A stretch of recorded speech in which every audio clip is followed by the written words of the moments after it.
Bismillahirrahmanirrahim. Ustaz, kenapa kajian di TV Roja selalu membahas syirik dan bid'ah?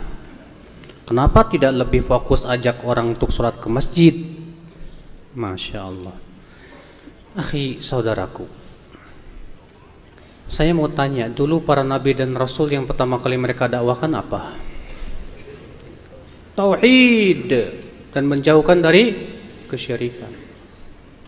Allah berfirman, "Wa ma arsalna mir rasulin illa nuhi ilaihi annahu la ilaha illa ana fa'budun." Tidaklah kami utus seorang rasul pun kecuali kami wahyukan kepadanya, tidak ada ilah yang berhak disembah kecuali aku, maka sembahlah aku. Tuh lihat. Para nabi, para rasul pertama kali mendakwahkan tauhid dan syirik. Kenapa tauhid dan syirik dulu, Pak? Kenapa enggak yang lain dulu? Karena itu pertama pondasi amal. Amal tidak akan diterima tanpa ini, akhi. Para ulama mengatakan syarat diterimanya amal dua. Yang pertama apa? Ikhlas. Yang kedua apa? Sesuai dengan contoh Rasulullah, tuntunan Rasulullah sallallahu alaihi wasallam. Kebalikan ikhlas apa? Syirik. Dan kebalikan ittiba sunnah Rasulullah apa? Bid'ah. Bagaimana amal kita akan diterima selama ternyata kita berbuat syirik? Bagaimana amal kita diterima ternyata tidak sesuai dengan tuntunan Rasulullah sallallahu alaihi wasallam? Yang kedua, akhi, tanpa tauhid dan tanpa memahami tauhid, tidak akan timbul kekuatan untuk beramal, akhi. Tidak akan timbul. Kenapa kita beramal? Karena kita yakin adanya Allah. Kenapa kita beramal? Karena kita mengharapkan pahala Allah. Kenapa kita beramal? Karena kita yakin Allah satu-satunya zat yang saya sembah. Ketika kita hanya menyembah Allah saja, mentauhidkan Allah saja, muncullah cinta kita kepada Allah, muncul takut kita kepada Allah, muncul berharap kita kepada Allah. Cinta itulah yang menjadi motor penggerak amal. Takut itulah yang menjadi rem dalam hidup kita dari perbuatan berbagai macam maksiat. Harapan itulah yang menyebabkan kita mau berjalan ke masjid. Karena ada harapan yang besar kepada Allah dan kehidupan akhirat, dia pun berjalan kaki ke masjid. Karena dia yakin bahwa satu-satunya zat yang dia sembah hanyalah Allah, maka dia pun mau sujud kepada Allah. Karena dia yakin Allah yang memberikan rezeki kepada dirinya. Karena dia yakin Allah yang memberikan manfaat dan mudarat, memberikan pahala dan siksa. Itulah yang memotivasi dia untuk beramal, ya akhi. Makanya pernah saya sebutkan perkataan Aisyah radhiyallahu anha adalah yang pertama kali turun dari ayat-ayat Al-Quran tentang surga dan neraka, tentang akidah. Kalaulah yang pertama kali turun, jangan tinggalkan zina, mungkin kami tidak akan meninggalkan perzinahan. Karena akidah belum terbentuk di hati, rasa cinta belum bersemi di dada, rasa takut belum menghunjam di hati seorang hamba, sehingga akhirnya malas dia beramal, kurang dia beramal. Maka dari itulah saudaraku, kenapa sih Roja ini sering membahas tentang tauhid, tentang syirik, tentang bid'ah, tentang meluruskan amal.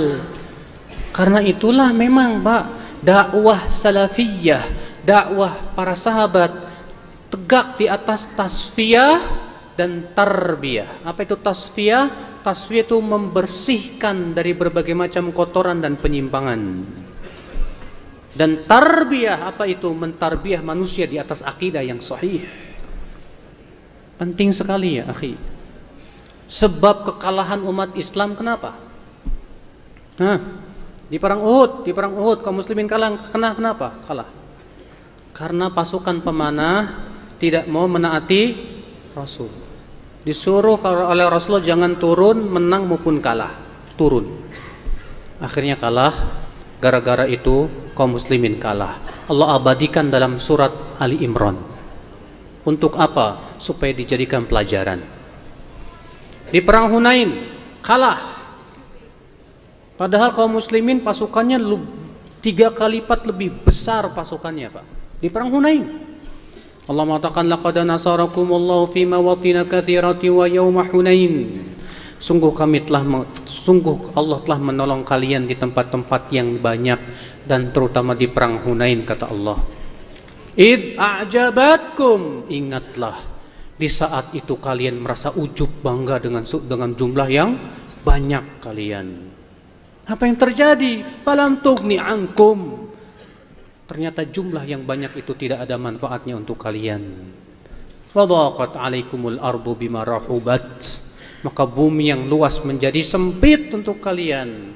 Thumma wallaitun mudbirin, kalian pun lari tunggang langgang. Perhatikan, Pak, hanya karena bangga dengan jumlah yang banyak kalah.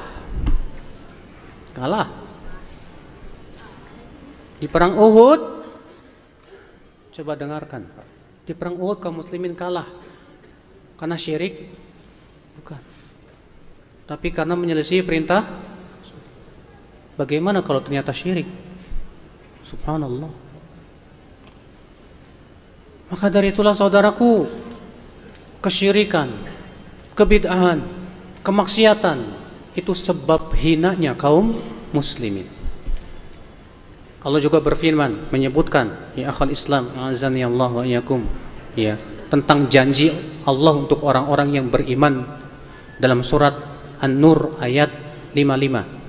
Wa'adallahu alladhina amanu minkum wa amilus salihat la yastakhlifannahum fil ardi kama istakhlafa alladhina min qablihim wa la yumakkinanna lahum dinahum alladhi irtada lahum wa la yubaddilannahum min ba'di khawfihim amna ya'budunani la yusyrikuna bi syai'a. Allah berjanji kepada siapa? Kepada orang yang beriman dan beramal soleh. Apa janjinya? Allah akan berikan kepada kalian khilafah di muka bumi, sebagaimana Allah berikan khilafah kepada orang-orang sebelum kalian, sebelum mereka. Dan Allah akan kokohkan agama kalian di muka bumi ini. Dan Allah akan gantikan rasa takut dengan rasa aman. Kapan? Ya'budunani, di saat mereka hanya beribadah kepadaku saja. La yusyrikuna bi syai'a, dan tidak mempersekutukan Allah sedikit pun juga. Mas, dengerin Mas, ini ayat penting dipahami, Mas. Ternyata janji Allah, khilafah itu sudah janji Allah. Tapi Allah berikan buat siapa, Mas? Buat orang yang hanya beribadah kepada Allah saja, menjauhkan apa? Kesyirikan.